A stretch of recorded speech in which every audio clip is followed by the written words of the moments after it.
ค่อยเรียนภาษาลาวบทที่16หาบทที่19ถ้าว่าท่านมักอย่าลืมกด Subscribe เพื่อติดตามและกดกระดิ่งเพื่อการแจ้งเตือนเมื่อมีการอัปเดตบทเรียนใหม่และอย่าลืมกดไลค์และกดแชร์เพื่อเป็นกำลังใจให้พวกเราด้วยบทที่16บทฝึกหัดทวนคืนบทที่12ฝึกอ่านเป็นคำบทซ้อมอ่านเกาะจอเจาะกอเดาะตอเตาะดอเบาะปอเปาะบอยะอออยอกุจูจุกูดุตูตุดูบุปูปุบูยุอูอุยูเกเจแดะแต่เบอเปอเยอะแกะเจียดัวตัวเบื่อเปือต่อไปนี้ให้นักเรียนแต่ละคนพากันอ่านเมื่อเห็นตัวหนังสืออยู่ในกระดาษหลุมนี้เปลี่ยนเป็น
ฝึกอ่านเป็นพยางค์บทซ้อมอ่านประตูจะไปไก่ตายาดีปัวตาทายาบิดาอาตีเจอดีดีเจอตูเจียตาดีเจอเอาตีประตูเอายาไปยาดีไอตาเจอดีบิดากินยาอากิจะไปเอาปลาอาดีจะถ่ายยา ต่อไปนี้ให้นักเรียนแต่ละคนพากันอ่านเมื่อเห็นตัวหนังสืออยู่ในกระดานลุมนี้เปลี่ยนเป็นสีเหลือง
บทฝึกหัด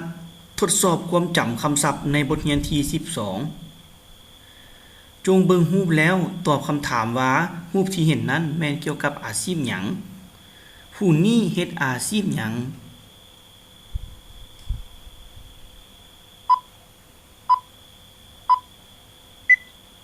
คำตอบ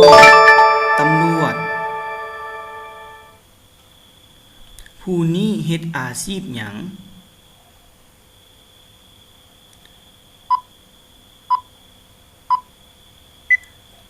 คำตอบ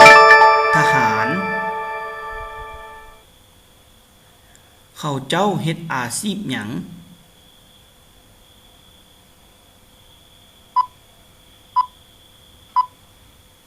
คำตอบ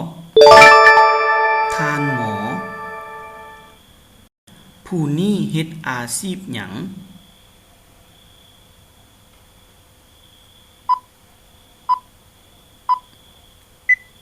คำตอบ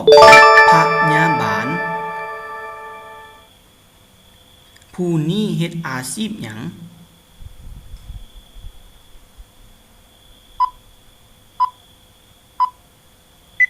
คำตอบพนักงานดับเพลิงผู้นี้เฮ็ดอาชีพหยัง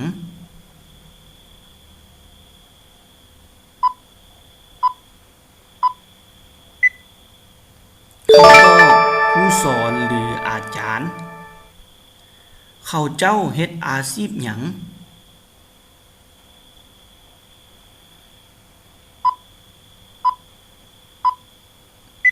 คำตอบนักเรียนอนุบาล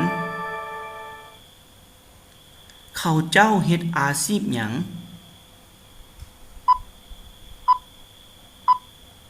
คำตอบนักเรียนประถมเขาเจ้าเฮ็ดอาชีพหยัง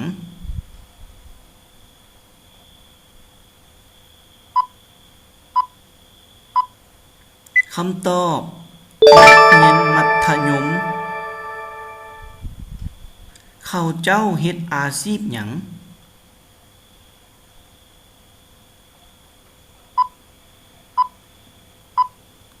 คำตอบนักศึกษาผู้นี้ลาวเฮ็ดอาชีพหยัง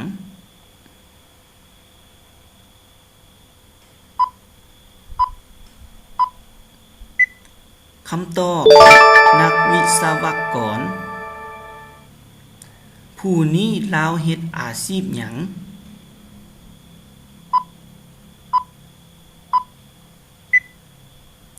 คำตอบนักบิน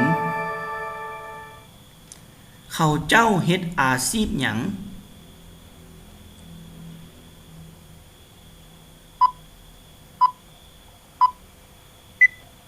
คำตอบนักฮ้องผู้นี้ลาวเฮ็ดอาชีพหยัง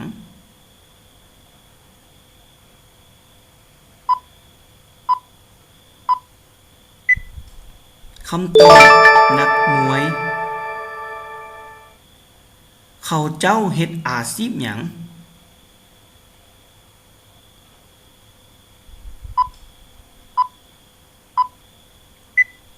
ำตอบนักเตะบาสผู้นี้ลาวเฮ็ดอาชีพหยัง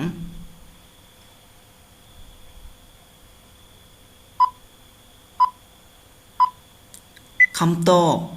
นักสถาปนิกผู้นี้ลาวเฮ็ดอาชีพหยัง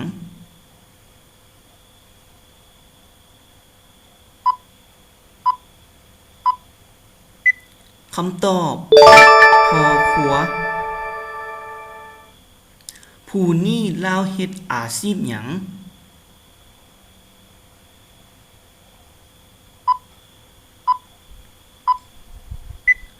คำตอบแม่ครัว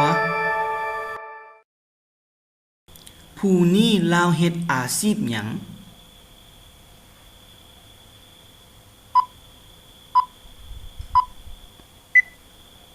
คำตอบพ่อค้าผู้นี้ลาวเฮ็ดอาชีพหยัง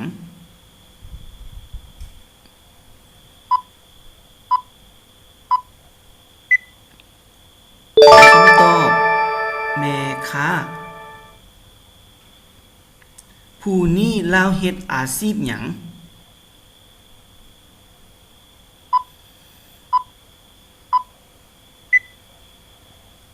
คำตอบสร้างก่อผู้นี้ลาวเฮ็ดอาชีพหยัง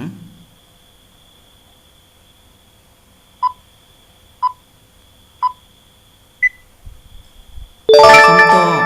สร้างไม้ผู้นี้ลาวเฮ็ดอาชีพหยัง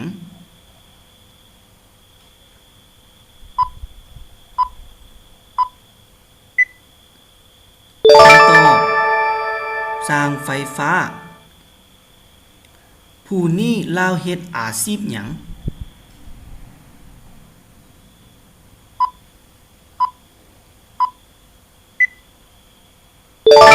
คำตอบ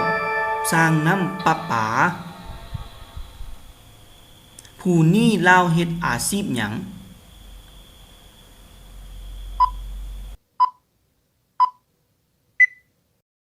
คำตอบผู้นี้ลาวเฮ็ดอาชีพหยัง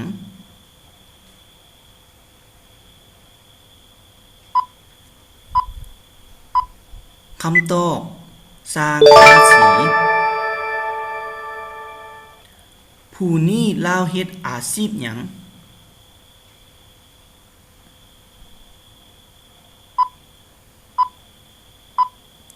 คำตอบสร้างตัดผมผู้นี้ลาวเฮ็ดอาชีพหยัง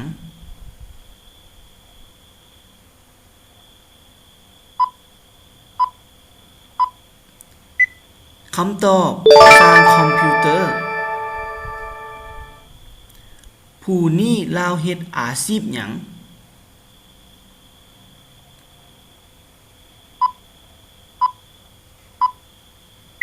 คำตอบสร้างแอร์ผู้นี้ลาวเฮ็ดอาชีพหยัง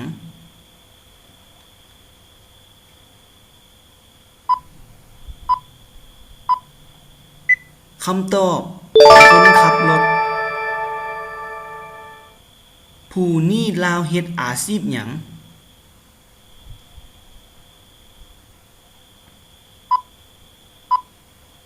คำตอบเจ้าหน้าที่รักษาความปลอดภัยผู้นี้ลาวเฮ็ดอาชีพหยัง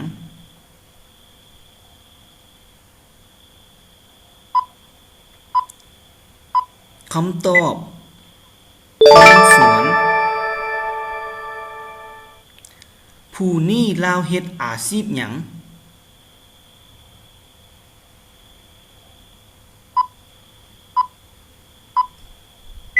คำตอบสร้างเสริมสวย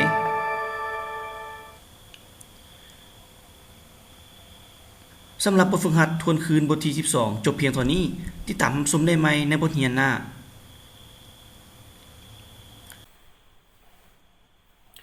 สบายดีพบกันอีกเช่นเคยในรายการค่อยเรียนภาษาลาวทางช่อง YouTube BB Channel สำหรับมื้อนี้แม่นตอนพิเศษครูจะมาสอนเกี่ยวกับคำศัพท์ที่เขียนด้วยสระไอไม่ม้วนหรือสระในภาษาลาวซึ่งจะเป็นแนวใดนั้นพวกเขาไปติดตามรับชมและเรียนพร้อมกันเลยสำหรับคำที่เขียนด้วยสระหรือสระไอไม่ม้วนและสระไอไม่ไม้นอกจากแขวงภาคเหนือโดยเฉพาะภาคบางและสำเหนือที่มีการจำแนกความแตกต่างในการอ่านออกเสียงระหว่างสระและสระไอได้อย่างชัดเจนแต่ว่าทางภาคกลางนับแต่นครหลวงเวียงจันทร์ลงไปฮอดภาคใต้แม้นจะพากันอ่านออกเสียงสระนิวาสระไอไม่ม้วนและอ่านอันนิวาสระไอไม่ไม้โดยจะอ่านออกเสียงคือกันหมดเลยแต่ว่าเวลาเขียนแม้นต้องเขียนให้ถูกต้องตามหลักไวยากรณ์ดังนั้นเพื่อจะเขียนให้ถูกต้องพวกเขาต้องรู้จักความหมายของคำศัพท์ที่เขาจะเขียนให้ได้ว่าเขาจะเว้าเกี่ยวกับหยังเปรียบเทียบการอ่านออกเสียงสระหรือสระไอไม่ม้วนระหว่างภาคเหนือภาคกลางและภาคใต้ตัวอย่างคำว่าผู้ใดไปเสออยู่เสอภาคเหนือเวลาเว้าจะออกเสียงว่าผู้ใดไปเสออยู่เสอภาคกลางและภาคใต้เวลาเว้าจะออกเสียงว่าผู้ใดไปไสอยู่ไสแต่ว่าเวลาเขียนแม้นจะเขียนคือกันด้วยสระไม่ม้วนดังที่เห็นลุมนี้หมายเหตุเวลาเขียนต้องเขียนให้ถูกต้องตามหลักไวยากรณ์บ่ให้เขียนตามเสียงที่ได้ยินอยู่ในภาษาลาวคำที่เขียนด้วยสระหรือสระไอไม่ม้วนมีทั้งหมด30คำส่วนที่เหลือนั้นแม่นเขียนด้วยสระไอไม่ไม้หมดเลยตัวอย่างลุงนี้แม่นตารางคำศัพท์ที่เขียนด้วยสระหรือสระไอไม่ม้วนอยู่ในวงเล็บแม่นคำศัพท์ที่ครูยกออกมาเป็นตัวอย่างให้เบิ่งเก้าหัวสีขาวคาโพงปีข้าปีกุลหรือปีนหมูขี่เงาเจ๋อหัวเจ๋อปีเจ้าปีส่วนหรือปีหนูเสายูเสาเสาะเสาเสาสะอาดเสาเอาเสาปีเสาปีมะสิงงูน้อยบอเสาแมนเสานำเสาคนเสาหับเสาใหญ่ห่วงใหญ่เด๋อผู้เด๋ออันเด๋อแนวเด๋อเต๋อตับเต๋อเต๋อทิศเต๋อนาเฮือนเบอบัวเบอไม้เบอหูเบอคนเบอบ้าเบอเผอแมนเผอของเผอเฟอเจอเผอลูกเผอหมาปั๊บหมาห้าเอาห้าญาเติบญามาของมาปีมาเหลอหรือเหลอห้านาห้าหนึ่งเยอะสำหรับบทเรียนพิเศษนี้จบเพียงเท่านี้ติดตามรับชมได้ไหมในบทเรียนหน้าค่อยเรียนภาษาลาว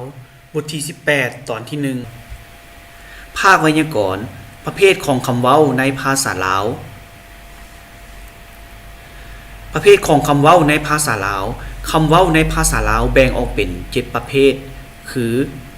คำนามคำแทนนามหรือคำสรรพนามคำกรรมะหรือคำกริยาคำคุณนามหรือคำวิเศษคำเสื่อมคำต่อและคำอุทานคำนามแม่นหยังคำนามแม่นคำจำพวกที่ใช้เป็นชื่อทั่วไปที่เป็นรูปธรรมและนามธรรม คำนามแบ่งออกเป็น2ประเภทคือสามัญนามและวิสามัญนามคำนามที่เป็นรูปธรรมแม่นสิ่งที่สามารถรับรู้ได้ด้วยการสัมผัสทางกายและอินทรีย์ทั้ง5ของคนเฮาเช่นนกดินโต๊ะปึ้มมาน้ำตังสอคำนามที่เป็นนามธรรมมีหยังแดคำนามที่เป็นนามธรรมแม่นสิ่งที่เบิ่งบ่เห็นหรือที่เฮาบ่สามารถจับต้องได้หรือรับรู้ได้มีแต่ทางใจเท่านั้นเช่นมีความหักน่าเบื่อโศกเศร้าตื่นเต้นมีความสุขน่าย้านแปลกใจอิสรภาพอำนาจสามัญนามแม่นหยังสามัญนามแม่นคำที่ใช้เป็นชื่อของนามทั่วไปโดยบ่จำกัดตัวอย่างเช่นนักเรียนทหารรถจักรสัตว์เลี้ยงตลาดน้ำห้วยป่าไม้ตัวเมืองสำหรับมื้อนี้แม่นบทเรียนที่18ตอนที่2บทเรียนที่18ตอนที่1งั้นพวกเราได้เรียนรู้เกี่ยวกับคำนามประเภทต่างๆในภาษาลาวซึ่งในภาษาลาวนั้นคำนามมีทั้งหมด5ชนิดคือสามัญนามวิสามัญนามสมุหนามลักษณะนามและอาการนามส่วนมื้อนี้แม่นพวกเราจะเริ่มต้นเรียนรู้เกี่ยวกับคำสามัญนามจะเป็นแนวใดนั้นพวกเราไปติดตามรับชมและเรียนพร้อมกันเลยสามัญนามคำสามัญนามนี้แบ่งออกเป็น4จำพวกคือปกตินามสมุหนามลักษณะนามและอาการนามปกตินามแม่นหยังปกตินามแม่นคำที่มีความหมายเฉพาะเจาะจงของคนสัตว์วัตถุสิ่งของสถานที่ต่างๆเช่นพ่อแม่เฮือนกอห้องนอนโรงหมอเด็กเด็กน้อยรถเมล์โต๊ะหมุนคอมพิวเตอร์ตั้งโต๊ะสร้างอาสีสมุหนามแม่นหยังสมุหนามแม่นคำที่เป็นชื่อรวมกันเป็นหมู่เป็นหมวดเป็นกลุ่มเป็นคณะเช่นพรรคพวกคณะบริษัทฝูงจุ้มกลุ่มซุ้มเงากอโคดวงสโมสรสังคมกรมกระทรวงเป็นต้น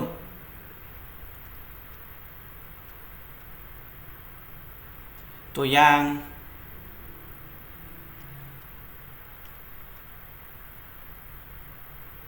หมู่บ้าน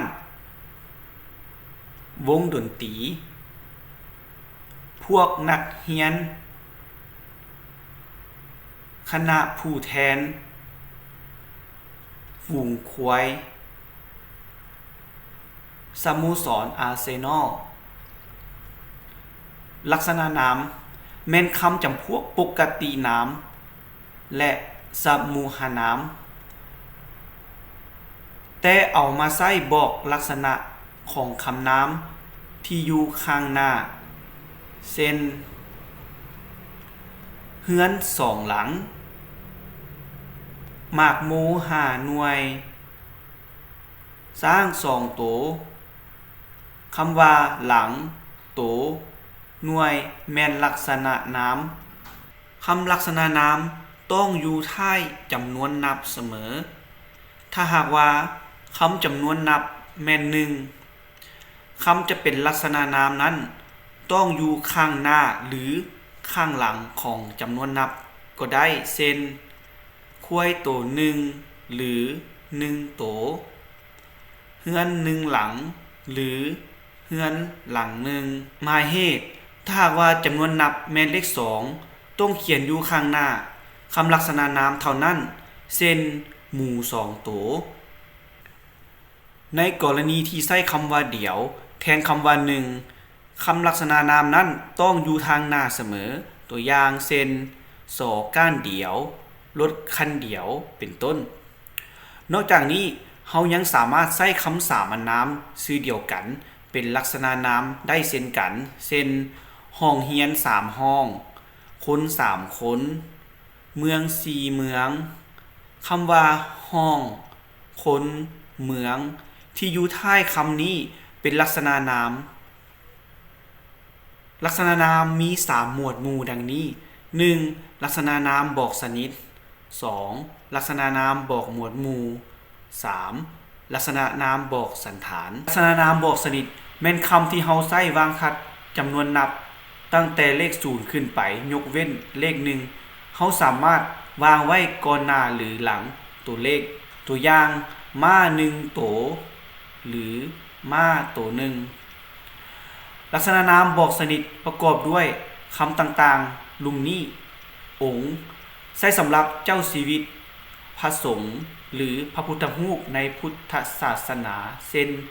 พระพุทธรูป4องค์พระสงฆ์3องค์เจ้าชีวิตองค์1หรือ1องค์ตนหรือรูปใช้สำหรับพระสงฆ์หรือสามเณรตัวอย่างครูบา4ตนพระสงฆ์5รูปสามเณร2ตนโตหรือตัวใช้สำหรับสัตว์ทั้งหลายเช่นแมว4โตสร้าง5โตป่าโต1หรือป่า1โตแบ่6ตัวโตหรือผืน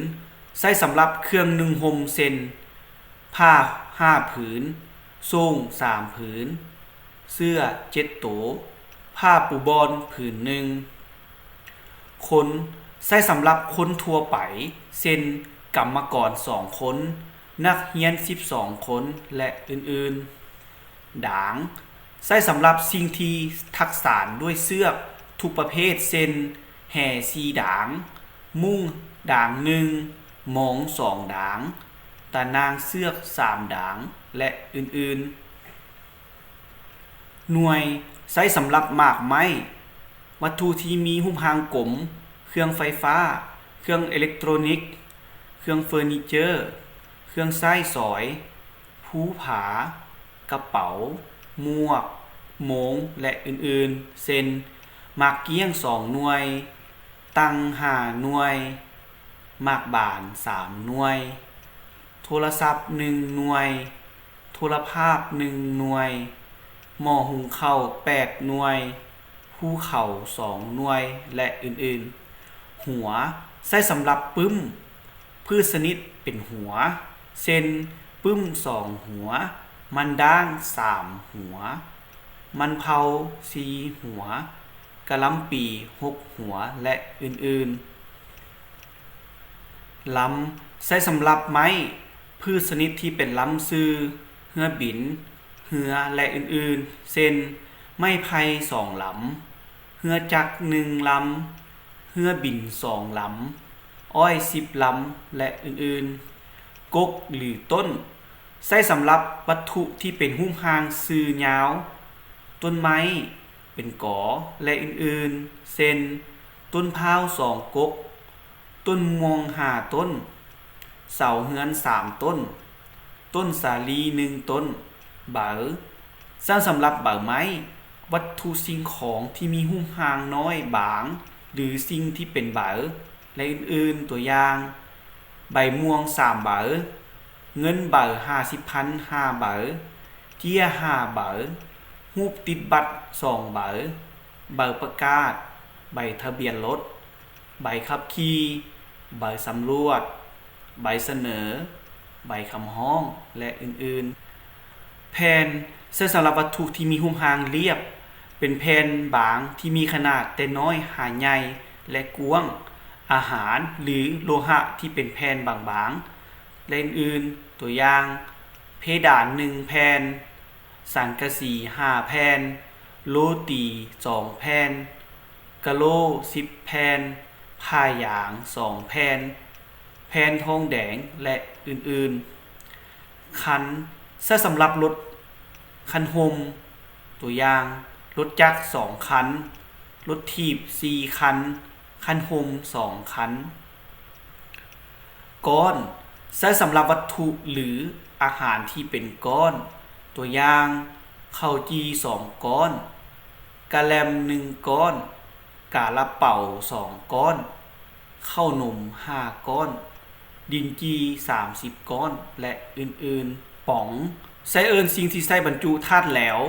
อาหารสำเร็จรูปหรือเครื่องดื่มและอื่นๆซึ่งวัตถุที่ใช้บรรจุมักจะเป็นโลหะ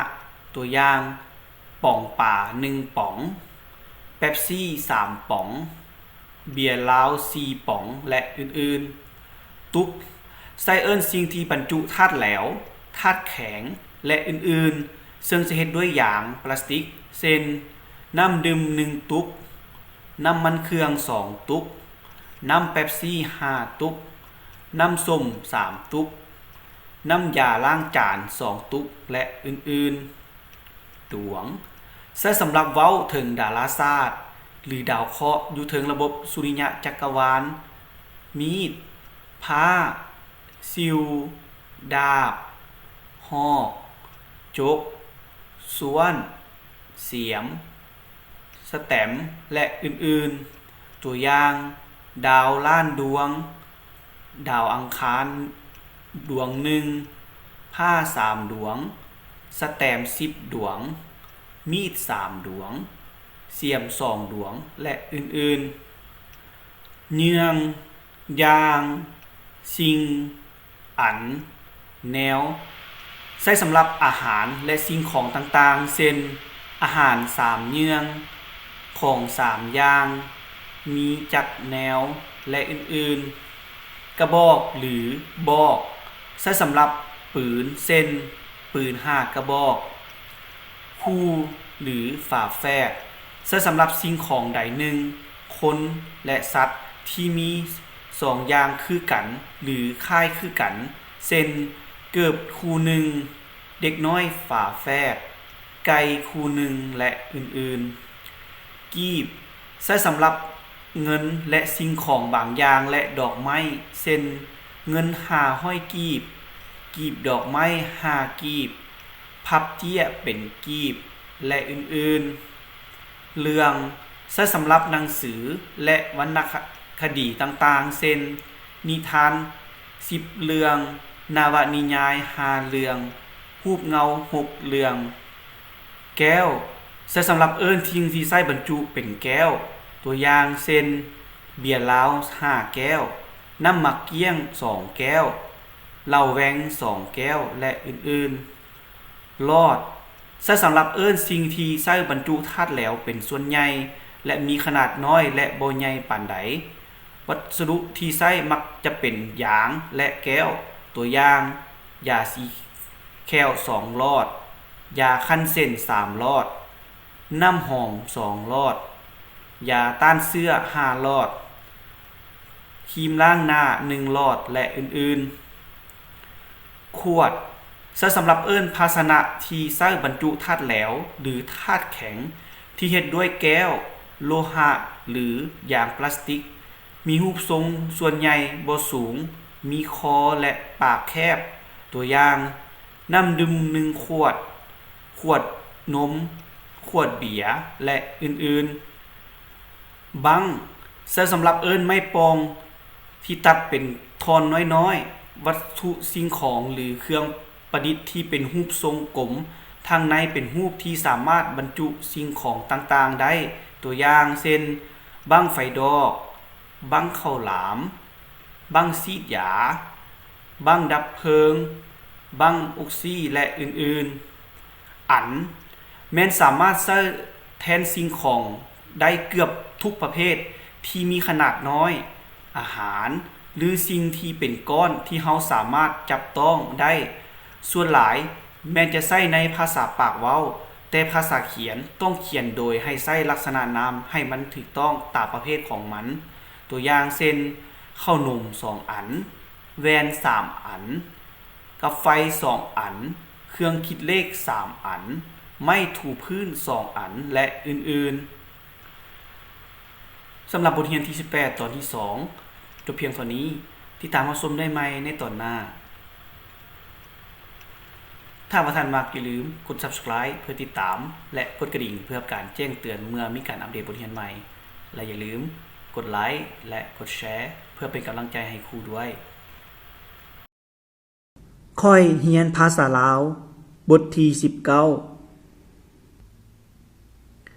เรียนรู้คำศัพท์ใหม่สมาชิกในครอบครัวสมาชิกในครอบครัวปู่หรือพ่อปู่ย่าหรือแม่ย่าแม่นพ่อแม่ของพ่อพ่อเฒ่าแม่เฒ่าแม่นพ่อแม่ของแม่ป้าแม่นเอื้อยพ่อลุงแม่นอ้ายพ่อพ่อแม่น้าบ่าวแม่นน้องชายแม่น้าสาวแม่นน้องสาวแม่น้องชายเอื้อยค่อยพี่น้อง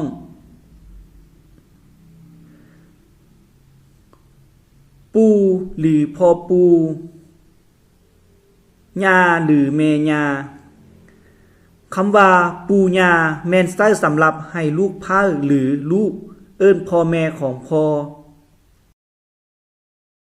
พ่อเฒ่าแม่เฒ่าคำว่าพ่อเฒ่าแม่เฒ่าแม่นใช้สำหรับให้ลูกเขยหรือลูกเอิ้นพ่อแม่ของแม่ป้าลุงป้าแม่นเอื้อยพ่อลุงแม่นอ้ายพ่อ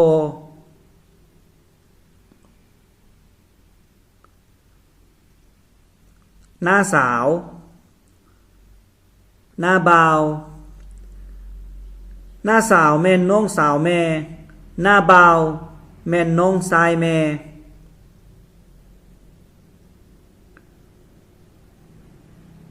อาอาว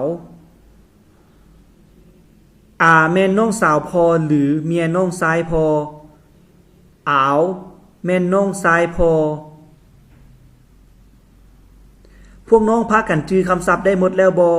ต่อไปพวกเขามาลิงเกมทวยคำศัพท์นำกัน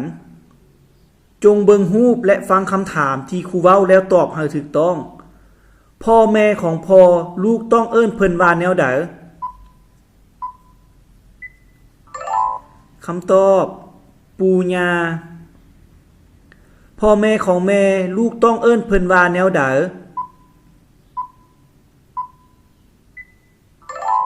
คำตอบพ่อเฒ่าแม่เฒ่าเอื้อยของพ่อต้องเอิ้นเพิ่นว่าแนวใดคำตอบป้าอ้ายของพ่อต้องเอิ้นเพิ่นว่าแนวใดคำตอบลุง น้องสาวของแม่ต้องเอิ้นเพิ่นว่าแนวใดคำตอบหน้าสาวน้องชายของแม่ต้องเอิ้นเพิ่นว่าแนวใด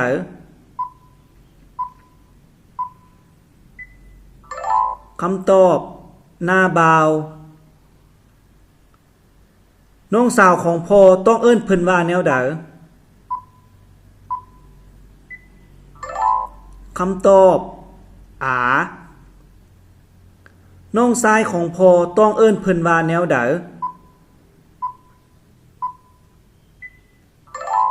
คำตอบอาวลูกของน้องพ่อหรือแม่ต้องเอิ้นเขาเจ้าว่าแนวใดคำตอบพี่น้อง